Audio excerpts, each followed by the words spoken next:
Okay, Assalamualaikum warahmatullahi wabarakatuh. Suara dapat dengar? Okay. Bismillahirrahmanirrahim. Alhamdulillah. Wassalatu wassalamu ala Rasulillah wa ala alihi wa ashabihi wa man ihtada bihadihi wa istanna bisunnatihi ila yaumiddin, amma ba'd. Tajuk kita pada hari ini berkenaan dengan wahyu. Kita masih lagi berada dalam bab yang ke-6 berkenaan dengan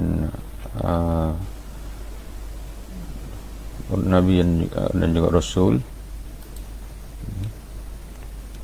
Dan kita telah pun selesai membaca berkenaan dengan Rasul dan juga Nabi alaihi wassalatu wassalam. Dan tajuk kita pada hari ini berkenaan dengan wahyu.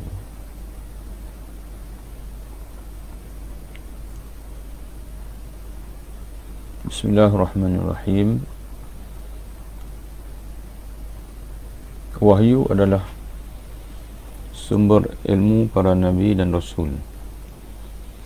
Ia adalah tali penghubung antara Allah dan rasul-rasul serta nabi-nabinya dalam dia menyampaikan apa yang dikehendaki kepada mereka dari ilmu, perintah, larangan, tunjuk ajar, hukum hakam dan sebagainya. Jadi ini sebagaimana kita selalu mendengar ayat Allah Subhanahu wa taala, "Wa ma yantiqu 'anil hawa in huwa illa wahyuha." Dan tidaklah dia, yakni Muhammad sallallahu alaihi wasallam, bertutur daripada hawa nafsunya ataupun keinginan dirinya. In huwa illa wahyuha, tidaklah yang dia tuturkan melainkan wahyu yuha, yang telah diwahyukan Allah kepadanya. Dari segi bahasa, wahyu bermaksud memahamkan atau menyampaikan berita tentang sesuatu secara senyap atau sembunyi-sembunyi, sama ada melalui ucapan, tulisan, isyarat, ilham, mimpi atau sebagainya. Itu wahyu dalam pengertian yang umum, iaitu dia merangkumi apa saja khabar, berita yang disampaikan dengan secara senyap, yang secara halus, secara sembunyi, tidak terang-terang. Jadi kerana itu dalam Al-Quran sendiri Allah Subhanahu wa taala menggunakan kalimah wahyu itu kepada lebah. Wa auha rabbuka ila an-nahl, dan Tuhanmu telah memberi wahyu kepada lebah. Kata ulama, wahyu yang dimaksudkan oleh Allah Subhanahu wa taala dalam ayat ini itulah wahyu memberi maksud ilham, bukan sebagaimana wahyu yang diberikan Allah kepada para rasul, walaupun menggunakan kalimah yang sama dalam surah An-Nahl.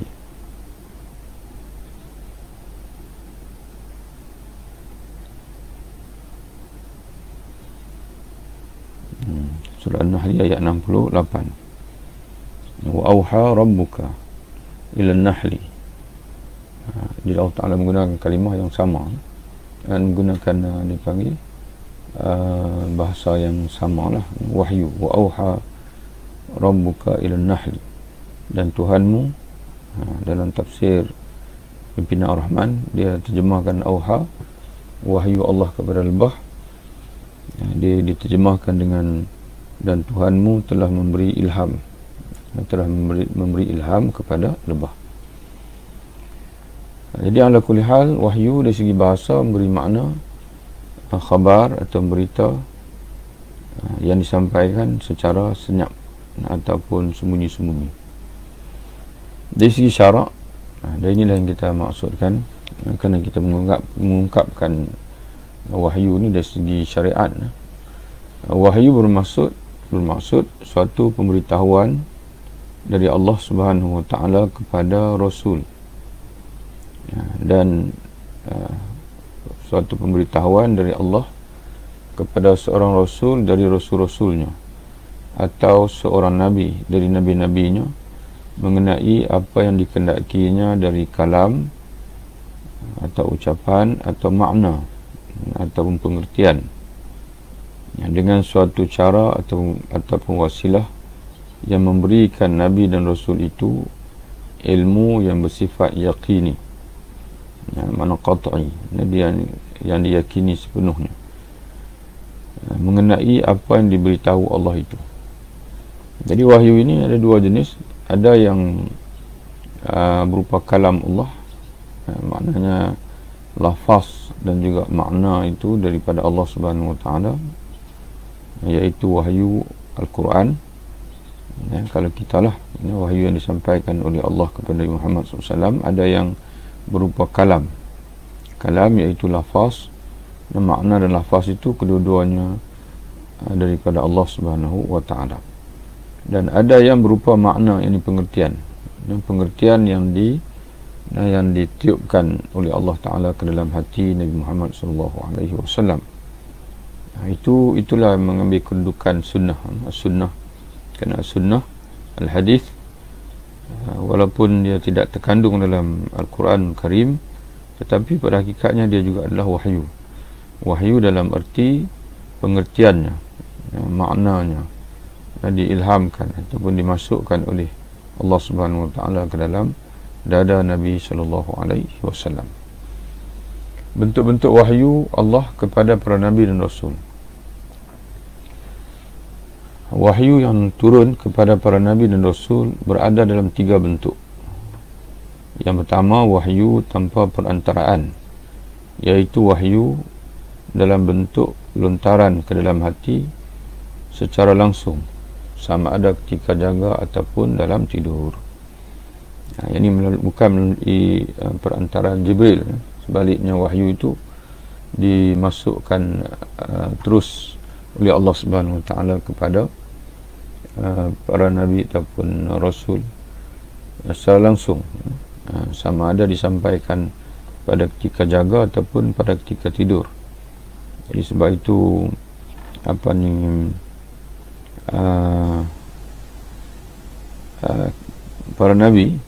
nabi dan juga rasul, mimpi mereka juga adalah wahyu.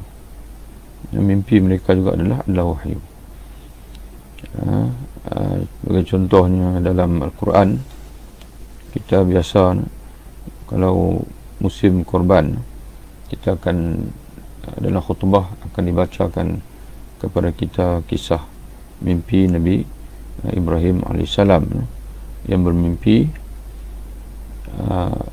menyembelih anaknya. Itu dalam dalam surah As-Saffat ayat 102. Allah Subhanahu Wa Taala berfirman, "Falamma balagha ma'ahu as-sa'ya qala ya bunayya inni ara fil manami anni azbahuka fanzur madza tara."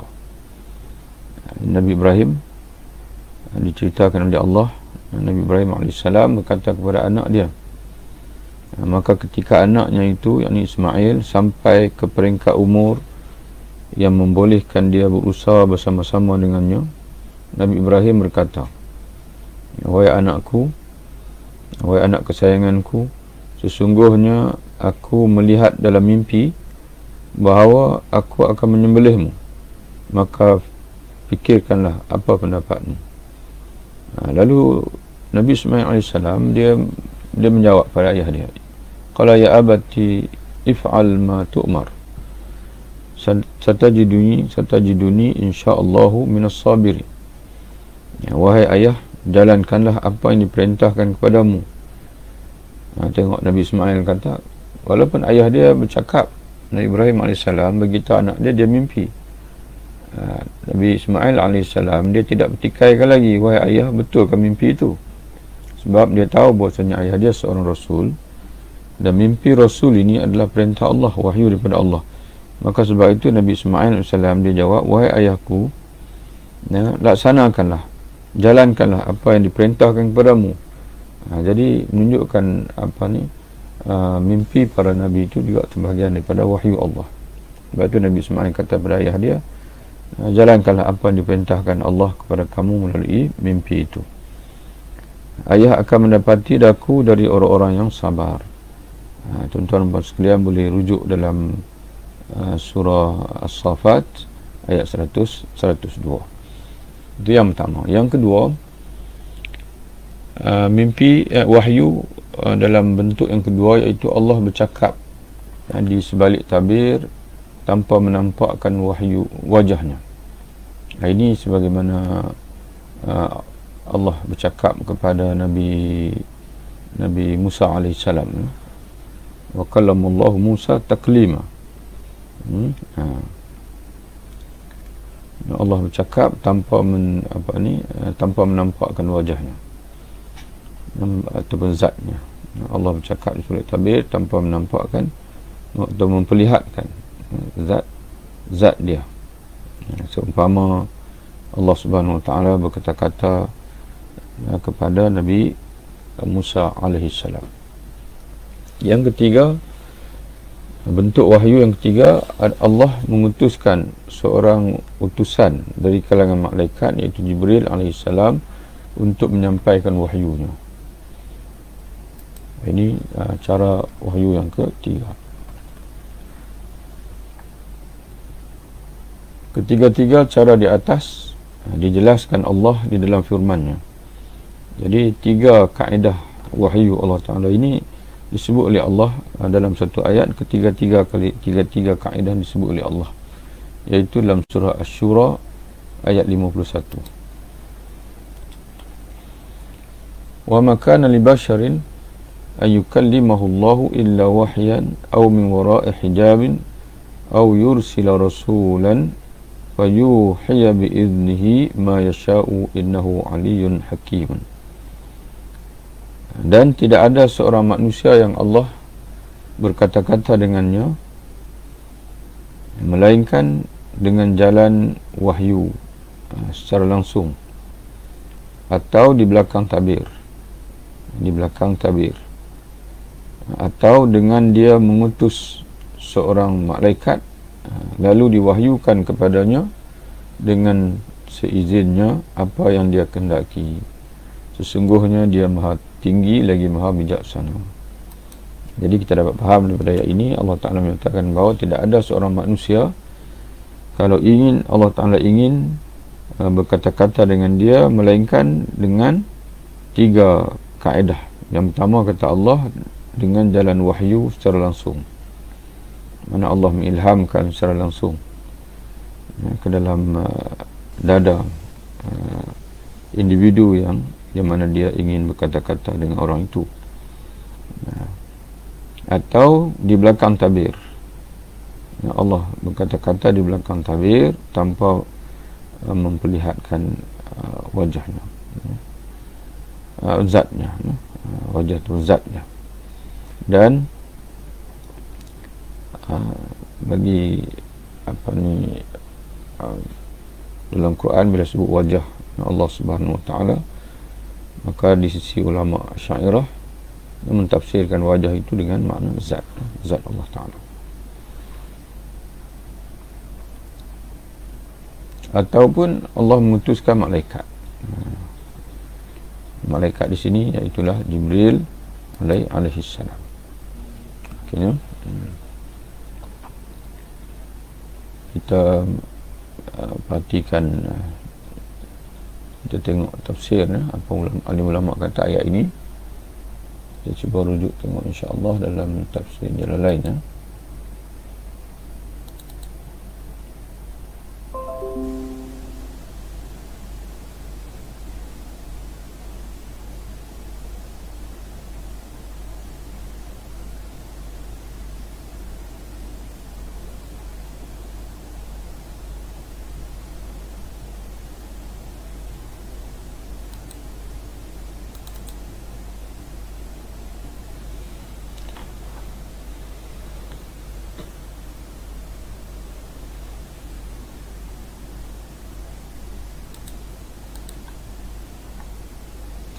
Okay, kita teruskan dulu, ya, insya-Allah.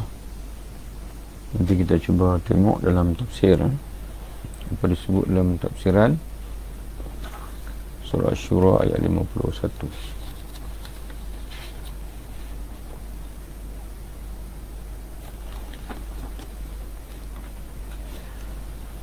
Tugas dan tanggungjawab para rasul.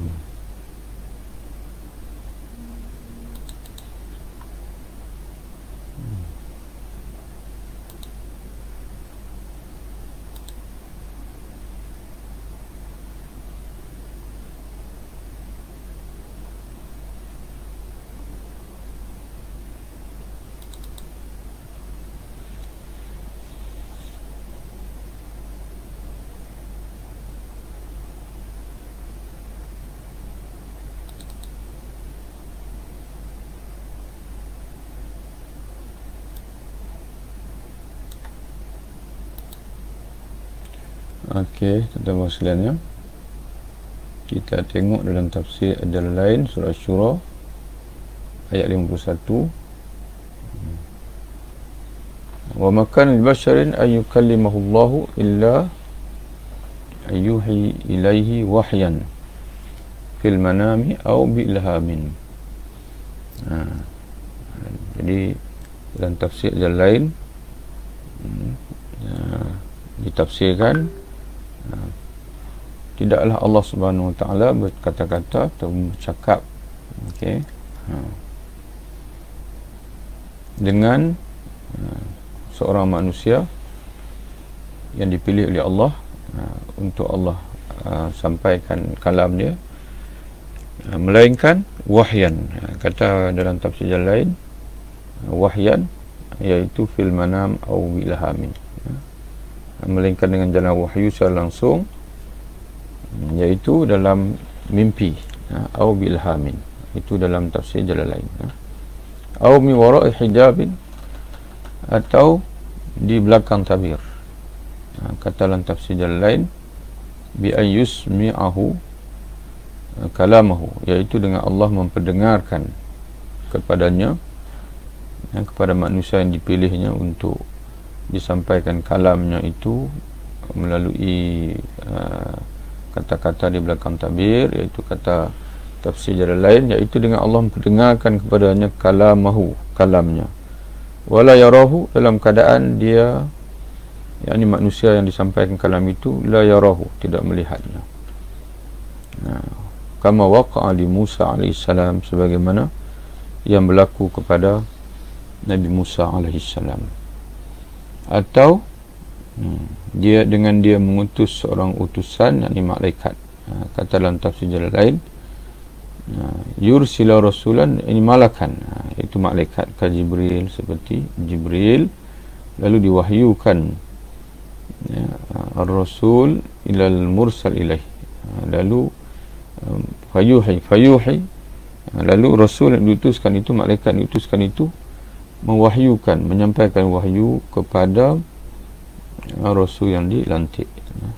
Jadi itulah, itu dipanggil kita melihat dalam tafsir supaya kefahaman kita itu jelas. Kemudian masuk kita pada tugas, tugas seorang rasul.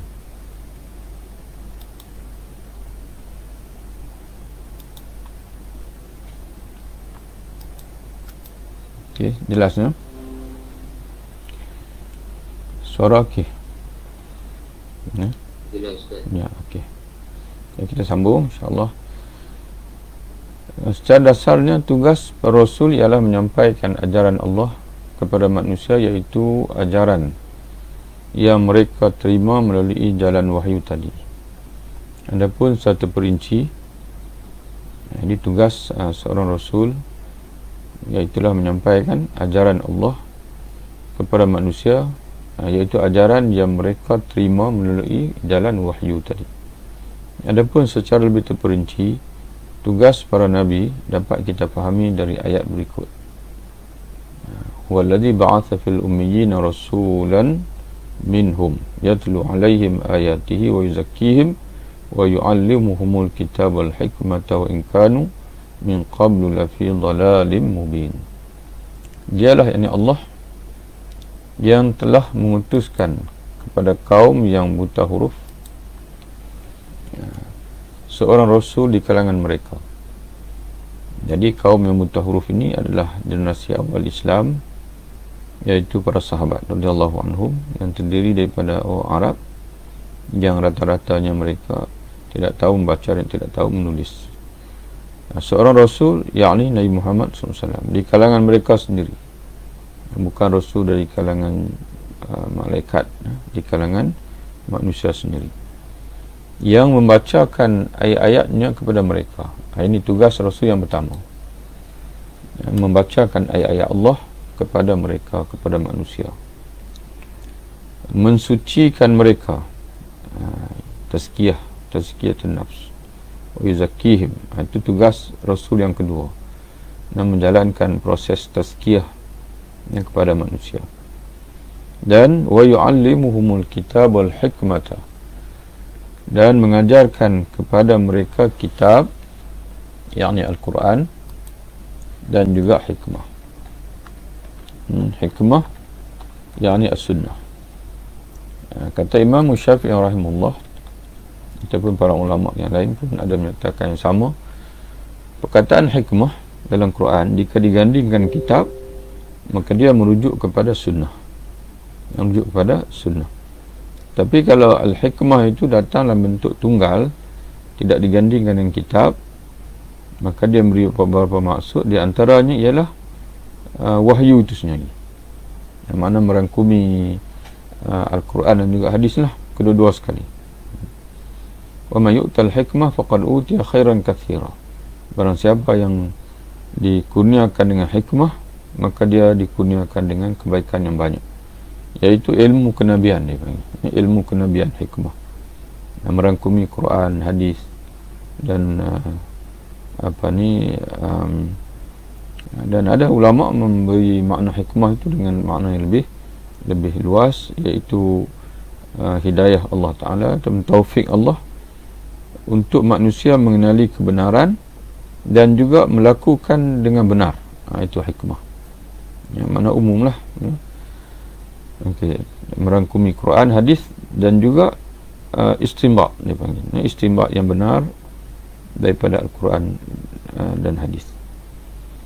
Dan sungguhnya mereka sebelumnya benar-benar dalam kesatan yang nyata. Jadi untuk mengelakkan kita ni menjadi sesat, maka kita kena, dalam hidup kita ini, kita kena melaksanakan 3 benda yang menjadi tugas Rasul itu. Bila Rasul bertugas melaksanakan itu, mana kita kena sambut lah. Yang pertama sekali, kita kena sentiasa membaca ayat-ayat Allah. Itu yang pertama. Kerana tugas Rasul itu adalah untuk menyampaikan ayat Allah, untuk membacakan kepada kita ayat Allah, maka kita kena terima ayat itu dan kita sentiasa membacanya. Dan yang keduanya adalah kita adalah sentiasa menyucikan jiwa kita, menyucikan hati rohani kita. Dan yang ketiganya, kita hendaklah belajar memahami kitab dan juga hikmah, iaitu Al-Quran juga sunnah Nabi SAW. Bukan sekadar membacanya, sebaliknya kita kena memahaminya. Dari ayat ini dapat kita simpulkan, kita dapat simpulkan 3 tugas para Rasul. Yang pertama, menerima wahyu, ayat-ayat Allah, dan menyampaikannya kepada manusia. Itu yang pertama, menerima wahyu, yakni ayat-ayat disampaikan Allah melalui wahyunya itu, dan menyampaikannya kepada manusia. Itu tugas yang pertama para Rasul. Yang kedua, mentarbiah manusia dengan bersihkan jiwa dan hati nurani mereka dari kekotoran syirik, kufur dan maksiat. Yang ketiga, mengajar manusia memahami wahyu Allah dan melaksanakannya dalam kehidupannya. Itu 3 dia panggil tugas para Nabi juga Rasul. Jadi kita pun kena 3 lah, sebagaimana kita sebut tadi. Dalam hidup kita ini kena rajin baca Quran. Yang kedua, kena membersihkan jiwa kita, membersihkan diri. Pastikan maksud membersihkan jiwa ini iaitu membersihkan hati, membersihkan hati kita. Ini merujuk kepada firman Allah Subhanahu Wa Taala dalam Al-Quran dalam surah Asy-Syu'ara ayat 82, yauma la yanfa'u malun wala banun illa man atallaha biqalbin salim. Hari kebangkitan nanti, kata Allah, hari yang tidak akan beri guna lagi harta benda dan anak pinak, melainkan orang yang datang menghadap Allah dengan hati yang bersih. Hati yang bersih iaitu bersih daripada syirik, bersih daripada kufur, bersih daripada riya, bersih daripada takbur, ini sombong, dan bersih daripada hasad dengki dan sebagainya. Dan yang ketiganya adalah kita kena belajar memahami Al-Quran dan juga hadis-hadis Nabi SAW. Kemudian tanda-tanda kebenaran seorang Rasul. Tidak semua orang yang mendakwa sebagai Rasul dapat diterima dakwaannya hinggalah terdapat tanda-tanda dan bukti-bukti yang jelas yang menunjukkan kebenarannya. Jadi kalau nak kira yang mengaku Rasul ini ramai, tapi yang betul-betul Rasul itu macam mana? Bahkan dalam satu hadis Nabi SAW pernah menyebutkan bahawa selepas kematianku, kata Nabi, akan muncul salasuna kazabuna, 30 orang pendusta, yang mana kesemua mereka mengaku sebagai Rasul. Itu Nabi sendiri pun beritahu begitu. Bahkan bukan saja pada zaman Nabi, ada yang mengaku Rasul. Nabi SAW beritahu kita, selepas dia wafat pun nanti akan ada orang pembohong, kadzabun, yang mana mendakwa mereka sebagai Rasul. Kita perhatikan sebagai contohnya, bahkan ada pengikut.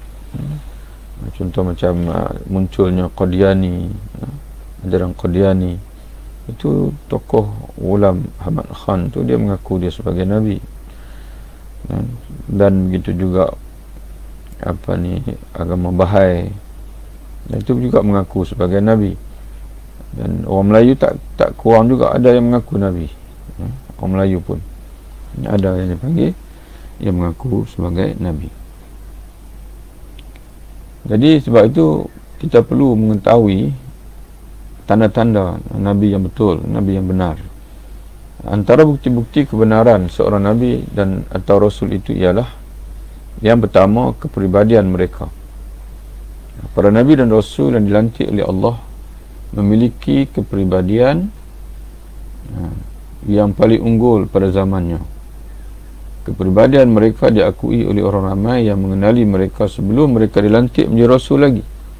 Mana diakui, sebagaimana Nabi Muhammad SAW diakui sebagai Al-Amin, seorang yang sangat amanah. Jadi sebab itu orang-orang yang jujur, dia pasti akan beriman dengan Nabi, sebab dia kenal Nabi ini seorang yang tidak pandai berbohong, yang sentiasa bersikap jujur dan tidak bergelumang dengan kejahatan-kejahatan zaman dia, dan tidak suka menonjolkan diri, dan jadi begitulah masyarakat sedia mengenali. Jadi orang yang tidak beriman itu kerana kesombongan, seperti Abu Jahal, Abu Lahab dan sebagainya. Itu yang pertama. Yang kedua, kandungan risalah atau dakwah yang mereka bawa itu sendiri membuktikan kebenaran mereka. Ini kandungan risalah dan dakwah juga membuktikan kebenaran seorang Rasul. Perkara yang didakwahkan oleh para Rasul semuanya adalah kebenaran dan kebaikan. Maknanya sesuatu yang mereka dakwahkan itu tidak memberi kepentingan, tidak ada kepentingan bagi pihak mereka, bahkan menyusahkan mereka, membebankan mereka, tapi atas tanggungjawab, atas keimanan kepada Allah, atas mengingatkan hisab Allah di akhirat, mereka sampaikan juga dengan bersungguh-sungguh, walaupun ada kalanya mereka ditomah, diseksa, dihamburkan kata-kata kesat dan sebagainya. Karena kandungan dakwah mereka itu sendiri yang menggambarkan kejujuran, dia panggil kejujuran mereka sebagai Rasul. Perkara-perkara yang dakwahkan oleh para rasul semuanya adalah kebenaran dan kebaikan. Mereka mengajak manusia supaya beriman kepada Allah, beribadah kepadanya, berakhlak dengan akhlak-akhlak mulia, berlaku adil dalam muamalat sesama manusia, tidak menzalimi dan melakukan kemungkaran dan sebagainya. Dan tidak menzalimi orang lain dan tidak melakukan kemungkaran dan sebagainya. Yang ketiga, perkhabaran dari rasul-rasul dan kitab-kitab terdahulu. Kebenaran seorang rasul juga dapat diketahui dari perkhabaran rasul-rasul terdahulu dan kitab-kitab yang diturunkan sebelumnya. Sebagai contohnya, berita tentang kedatangan Nabi Muhammad SAW telah dikhabarkan oleh Nabi Isa AS kepada pengikut-pengikutnya sebelum baginda. Sebelum beliau Nabi Isa diangkat ke langit, dan begitu juga telah termaktub dalam kitab Taurat dan Injil. Jadi Nabi Muhammad SAW, dan di antara bukti kebenaran baginda adalah khabar tentang baginda itu telah pun disebut oleh nabi-nabi yang terdahulu, termasuklah dalam kitab Taurat dan juga kitab Injil, oleh Nabi Musa AS juga Nabi Isa AS. Yang keempat, di antara membuktikan kebenaran seorang rasul ialah mukjizat dari Allah. Antara cara Allah membuktikan kebenaran para nabi dan rasulnya ialah dengan memberikan mukjizat kepada mereka. Mukjizat bermaksud perkara luar biasa yang dizahirkan Allah kepada mana-mana nabi dan rasulnya untuk menyokong pengakuan atau dakwaannya sebagai nabi atau rasul di hadapan manusia dan membuktikan kebenaran nubuah ini pangkat kenabian. Kebenaran nubuah dan kesahihan risalahnya. Risalah ni pangkat rasul, nubuah pangkat kenabian, risalah pangkat kerasulan. Jadi mukjizat ini adalah perkara yang luar biasa yang menyalahi adat. Adat di sini iaitu dipanggil hukum adat lah. Hukum adat ni hukum hakam yang diperoleh melalui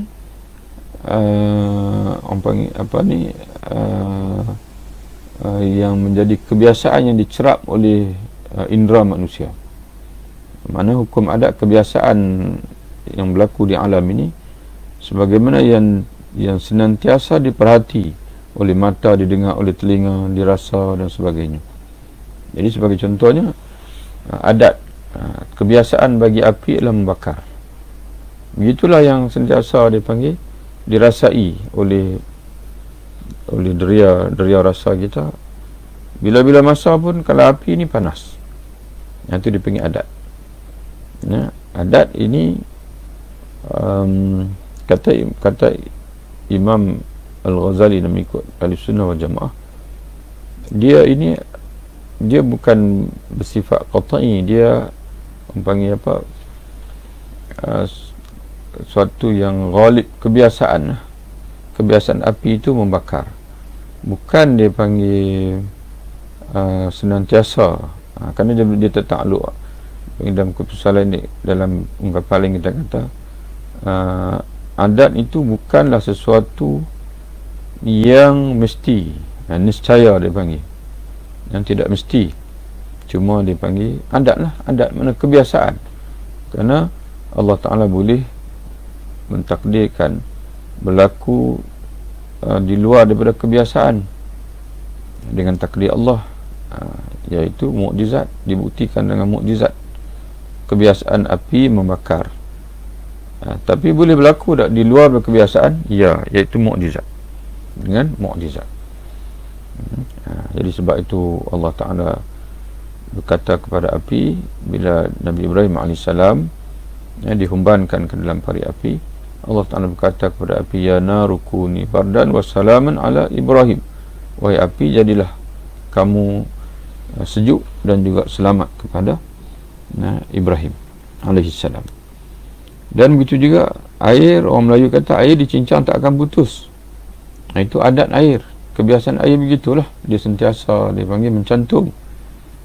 Tapi itu kebiasaan saja, Allah Ta'ala boleh takdirkan di luar daripada kebiasaan, iaitu dalam mukjizat Nabi Musa alaihi salam, air membentuk lorong, membentuk lorong di sebelah kanan air, sebelah kiri air, kemudian di tengah-tengah itu lorong yang dapat dilalui oleh Nabi Musa dan juga Bani Israel, dan selamat sampai di sebelah sana.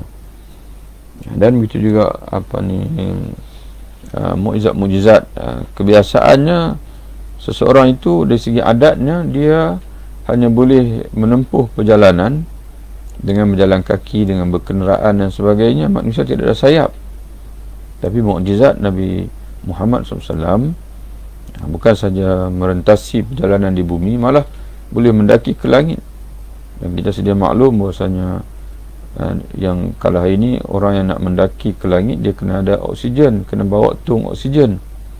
Tapi Nabi Muhammad SAW dia mendaki ke langit, bukan saja ke langit yang pertama, langit kedua, ketiga, keempat, sampai ke Sidratul Muntaha, naik melepasi Sidratul Muntaha sehingga ke dan menghadap Allah Subhanahu Wa Taala, yang tanpa dibekalkan dengan tung oksigen, dan tanpa dipanggil melalui perjalanan. Hari ini manusia, hatta zaman ada roket sekalipun, manusia masih lagi belum mampu mencapai, hatta ke matahari pun belum dapat capai. Jadi menggambarkan bahasanya perjalanan Nabi Muhammad SAW itu adalah di luar daripada kebiasaan, dan kebiasaan musafir yang ditempuh oleh manusia. Itu semua adalah mukjizat. Jadi Allah SWT membekalkan mukjizat kepada Rasulnya dalam rupa, dia panggil perkara-perkara yang mencari adat, yang menyalahi kebiasaan, yang dia panggil yang boleh menjentik hati sanubari orang zaman itu, mana sesuai dengan perkembangan ilmu pada zaman tersebut. Jadi sebab itu mukjizat Nabi Isa AS dalam bentuk perubatan. Kerana zaman Nabi Isa AS orang berbangga dengan ilmu perubatan. Jadi sebab itu mukjizat dikurniakan kepada Nabi Isa AS dalam bentuk perkara yang menyalahi adat, dalam yang berkait dengan perubatan.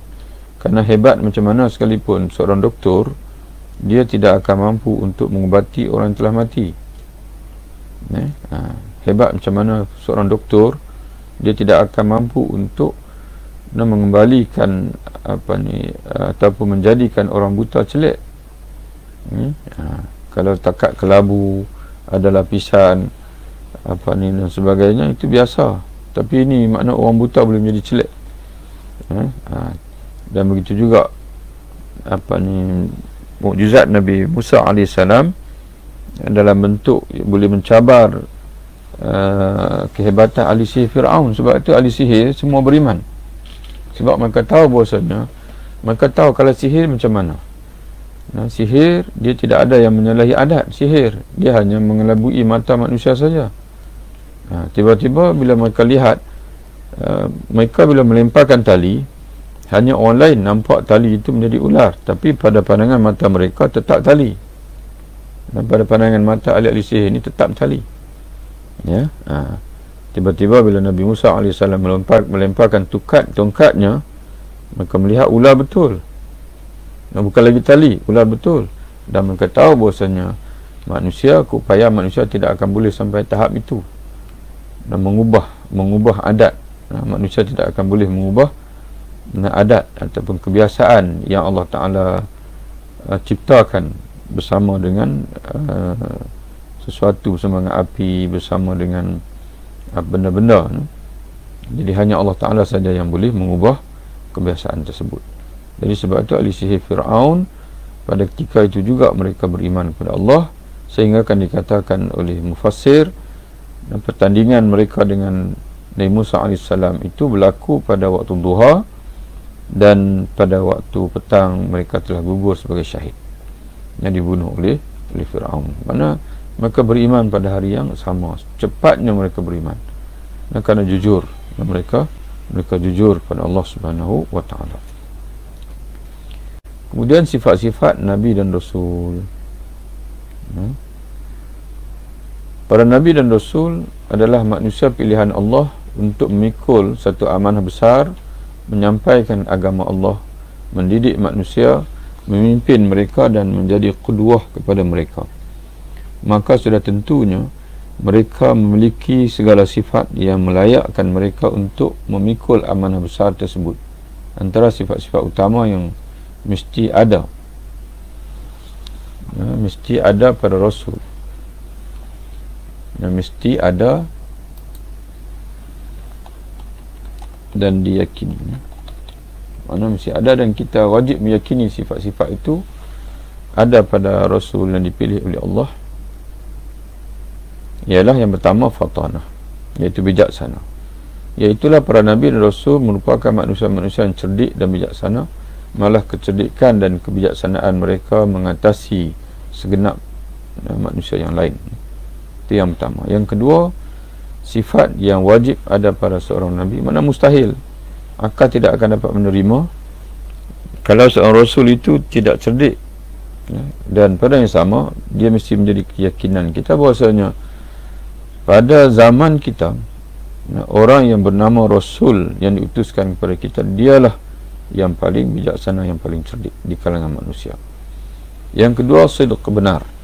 Iaitulah para Nabi dan Rasul adalah bersifat benar dalam segenap berita atau perkhabaran yang mereka sampaikan kepada manusia. Mustahil seorang Nabi bohong, kerana dia daripada Allah Ta'ala. Kalau kita kata Nabi bohong, Rasul bohong, mana Allah Ta'ala sendiri pun bohong lah, kerana Allah yang mengutuskan mereka, yang melantik mereka. Yang ketiga, tabligh, iaitu menyampaikan, iaitu mereka tidak menyembunyikan sedikit pun wahyu atau syariat yang diperintahkan Allah agar disampaikan kepada manusia. Yang keempat, amanah. Mana amanah itu tidak melanggar syariat yang mereka bawa. Yang mereka tidak menyampaikan lain, kemudian buat lain, tidak akan berlaku kepada para Nabi dan juga Rasul. Iaitulah mereka, tapi orang lain boleh berlaku. Sebagai contoh, kalau seorang ustaz dan dia mengajar, kemudian dia melakukan sebalik daripada apa yang dia ajar, itu tak mustahil, kerana seorang Rasul tidak maksum, seorang ustaz tidak maksum, seorang ulama tidak maksum, tapi Rasul tidak. Rasul dan Nabi, dan mereka terpelihara dan mereka tidak akan melakukan perkara yang melanggari syariat yang mereka sampaikan. Iaitulah mereka menjaga diri mereka dari melakukan perkara yang bercanggah dengan perintah Allah yang mereka sampaikan kepada manusia. Dalam pengertian yang lain, para Nabi dan Rasul tidak akan mengkhianati wahyu atau syariat Allah dengan melakukan yang sebaliknya dari yang mereka sampaikan kepada manusia. Maka yang terbaiknya kita tulis mereka terpelihara.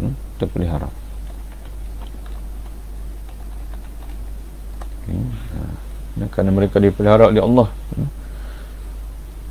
Dalam pengertian yang lain, mereka adalah bersifat maksum. Maksum, apa mana maksum?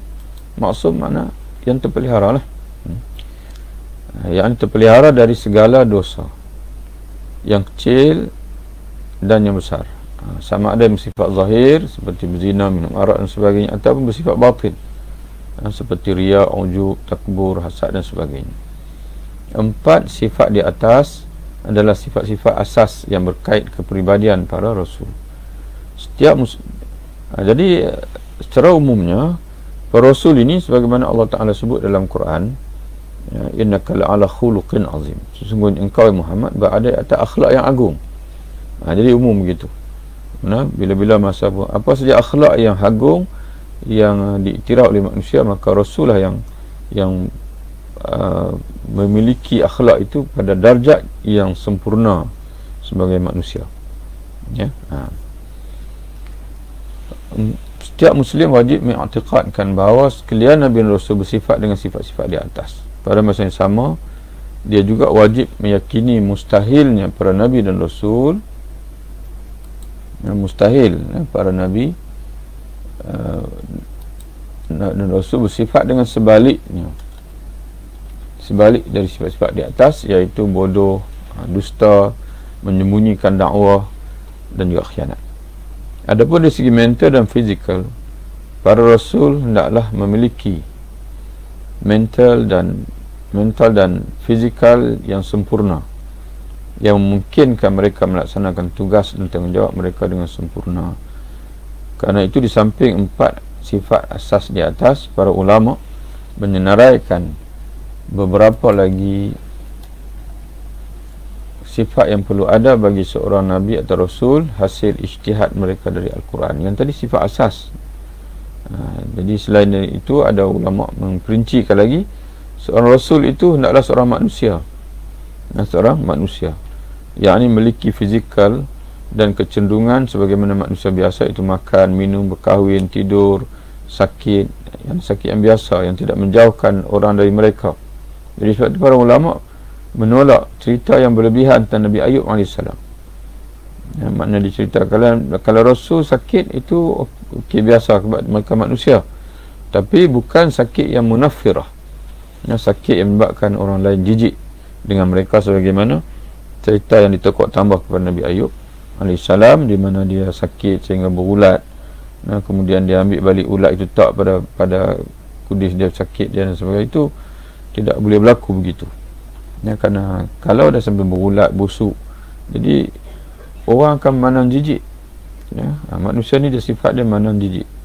Jadi macam mana dia nak berdakwah kalau dah dia dipandang jijik oleh manusia lain? Jadi sebab itu kata ulama, Nabi Ayub AS sakit, ya sakit, sakit berat, ya sakit berat, tapi tidaklah sampai digambarkan menjijikkan. Itu semua tukar tambah daripada alul kitab. Ini untuk memungkinkan mereka mentarbiah manusia dan menjadi qudwah pada manusia. Karena kalau Rasul di kalangan bukan manusia, jadi macam mana dia nak mentarbiah manusia? Macam mana manusia nak belajar daripada dia dari segi aspek praktik dalam kehidupan? Jadi sebab itu bila Rasul ni manusia, dia makan, jadi manusia boleh belajar macam mana nak makan mengikut syariat. Bila Rasul ini berkahwin, maka manusia boleh belajar bagaimana membina keluarga dan mengikut syariat.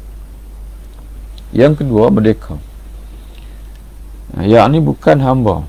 Seorang Rasul ini bukan hamba, kerana status hamba akan menyebabkan manusia, terutama orang kafir, golongan kafir, memandang hina kepada Rasul yang diutuskan, di samping ia akan terikat dengan tuannya dalam menjalankan tugas seorang Rasul. Yang ketiga, Rasul seorang lelaki. Rasul mesti seorang lelaki, tidak harus Rasul di kalangan wanita. Malah tidak pernah ada Rasul wanita yang diutuskan Allah. Ini disepakati oleh ulama. Adapun Nabi, ada ulama, antaranya Imam Al-Qurtubi, berpandangan terdapat Nabi dari kalangan wanita. Di antaranya ialah Sarah. Ini pendapat Imam Qurtubi. Di antaranya Sarah, isteri Nabi Ibrahim AS, Maryam binti Imran, ibu Nabi Isa AS,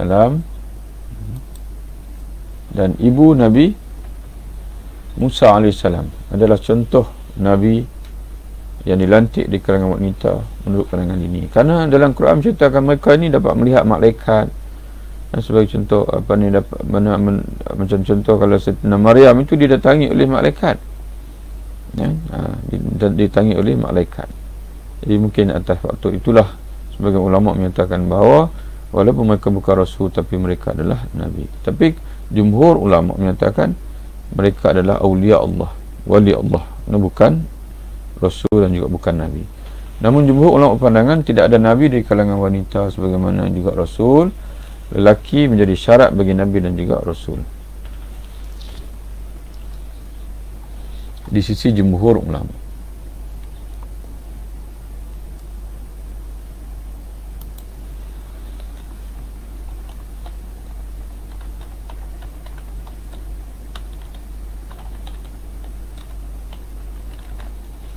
Yang keempat, bebas dari kecacatan fizikal dan penyakit yang menjauhkan orang ramai darinya. Tugas kenabian dan kerasulan memerlukan seorang Nabi dan Rasul bergaul dengan orang ramai untuk menyampaikan dakwah dan mengajar mereka. Oleh demikian, tidak dapat diterima akal jika para Nabi dan Rasul mempunyai kecacatan fizikal atau ditimpa penyakit yang menjauhkan orang ramai dari mereka. Adapun apa yang diceritakan mengenai Nabi Ayub AS, kononnya beliau ditimpa penyakit hingga daging badannya berbau busuk yang tercium dari jarak jauh, maka cerita-cerita tersebut adalah dari perbohongan Israiliyat. Israiliyat iaitu kisah-kisah Bani Israel yang tidak harus dipercayai.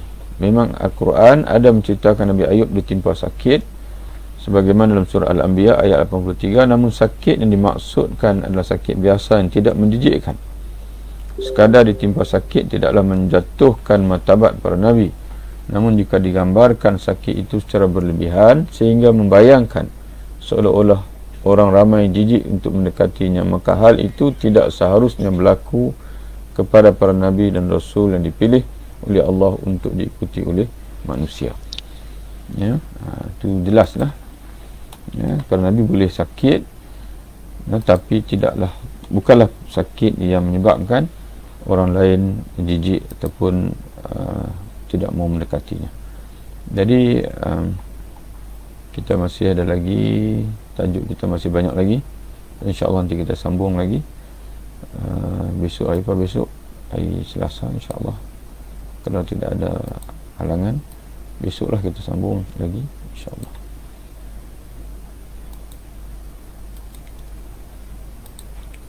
Okey dah. Okey, kita pisah di sini insyaAllah ya. Mudah-mudahan majlis kita diberkati oleh Allah Subhanahu wa taala.